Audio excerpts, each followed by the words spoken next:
السلام عليكم ورحمة الله وبركاته. ازيكم عاملين؟ يا رب تكونوا بخير. بصور انا يمكن ورا الاشجار والحاجات دي، قلت تغيير المنظر، ففي مية كده لسه كنت غاسل وشي. بس حضرتني حاجة حبيت اتكلم معكم فيها، وسامحوني في موضوع الصوت. يعني على مدار التاريخ يا جماعة وجدت انه اي انسان عظيم ومحقق، اي يعني اذا كان ثروة مالية ولا ثروة فكرية، فوجدت انه الشخص ده شخص مش نايم، وبيتمنى انه رب انه ر- انه يحقق الاحلام دي، وبيتمنى من ربنا انه الحاجات دي كلها تتحقق مع يعني اللي معاه ملايين، واللي معاه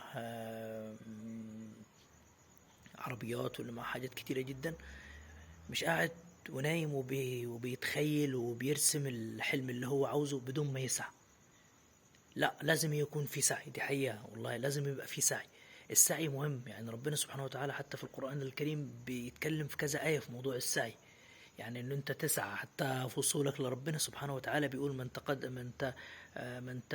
تقدم الي شبرا تقدمت اليه ذراعا، ومن اتاني ماشيا اتيته هرولا. فكل حاجه مرتبطه بان احنا نسعى ونتقدم لاهدافنا.